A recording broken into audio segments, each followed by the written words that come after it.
Hello friends, welcome to the first video of young podcaster Vihu.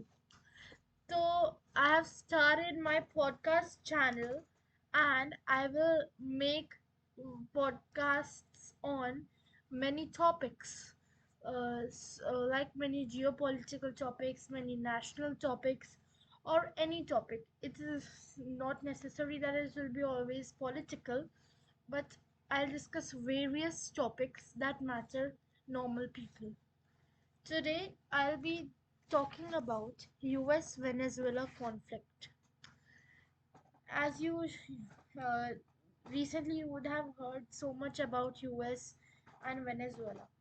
So today I am making a video on US Venezuela conflict.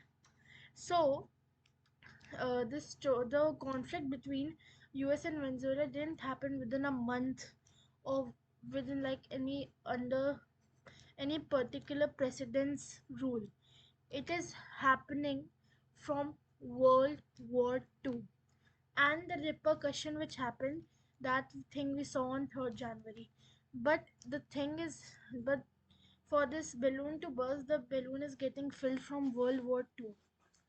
So when you hear the news today, it might sound like uh, the US captured Nicolas Maduro, sanctions continue, people are fleeing Venezuela. But the real story behind the crisis and why the United States carried out a military operation inside Venezuela goes back decades. So, to truly understand it, we have to go all the way back to World War II and trace how global power and trace how global power, oil, and ideology shaped this conflict. This is not just a story about one man, one government, or even one country. It's a story about global hegemony, international law, energy dependence, and the interplay between domestic and international politics. And if you follow closely, you'll see what happened in January 2026 is the climax of near 80 years of history. So, firstly, we are going to talk about the post World War II global order. So, World War II ended in 1945. After the World War, Europe was like finished, leaving Europe in ruins. Two superpowers emerged. After Europe was destroyed, two superpowers emerged. The Soviet Union, the Soviet Union and the United States. The US had the strongest economy, the most powerful military, and control over critical international institutions such as United Nations, the IMF, the World Bank. With this dominance came something political scientists call hegemony. Now, what is hegemony?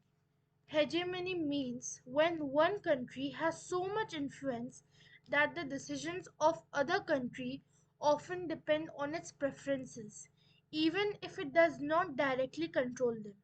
This hegemony has roots in the Monroe Doctrine of 1823, which evolved into a principle that no foreign power should challenge US influence in the Americas. Venezuela's oil made it central to this thinking. Now we'll talk about the second thing that we are going to talk about is that why Venezuela mattered. Now Venezuela holds the largest proven oil reserves in the world, more than Saudi Arabia or Russia. Oil is not just a commodity, it is money, power, and global leverage. US refineries are designed to process Venezuelan heavy crude. Losing access to this oil or seeing it traded outside the US financial system is a strategic problem. So that is the core reason that why Venezuela mattered so much to the US. For decades, for decades, Venezuela supplied most its oil to the US, creating mutual dependence. But that balance was disrupted in 1999. Now we'll know why. It was like now thirdly we're going to talk about that why that balance was disrupted in 1999 after Hugo Chavez became the president and he focused on nationalization. So in 1999 Hugo Chavez was elected president. He promised to reduce inequality, fight corruption, and use oil revenue to fund social programs. Chavez nationalized the oil industry, reducing foreign control and strengthening Venezuela's state-owned oil company PDVSA.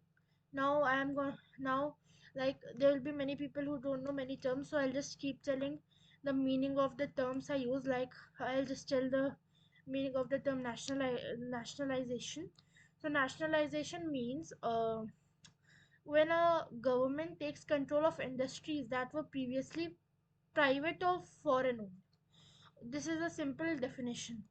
So Chavez also forged alliances with Russia, China, Cuba, and Iran, transforming Venezuela into a geopolitical challenger from Washington's perspective. Now we are like for now we after this we'll talk about the Cold War legacy. Like uh, we'll talk about the Cold War legacy. So like the story in the whole history, the Cold War legacy also had a very symbolic impact on this. So during the Cold War, 1947 to 1991, the US and the Soviet Union competed globally through proxy wars, political influence, and economic pressure. And for all these things, Latin America became a key battleground. Leaders who moved towards socialism or opposed US influence were often labeled threats. Venezuela's later alliances with Russia and China revived these Cold War fears. Now, after this, Latin America got many sanctions and economic pressure. Like so, when diplomacy failed, US turned to economic sanctions, targeting Venezuelan officials, PDVSA, and oil exports. The consequences were severe. Oil production collapsed, hyperinflation destroyed savings, and basic goods became scarce. Shadow economies emerged, often benefiting elites rather than ordinary citizens.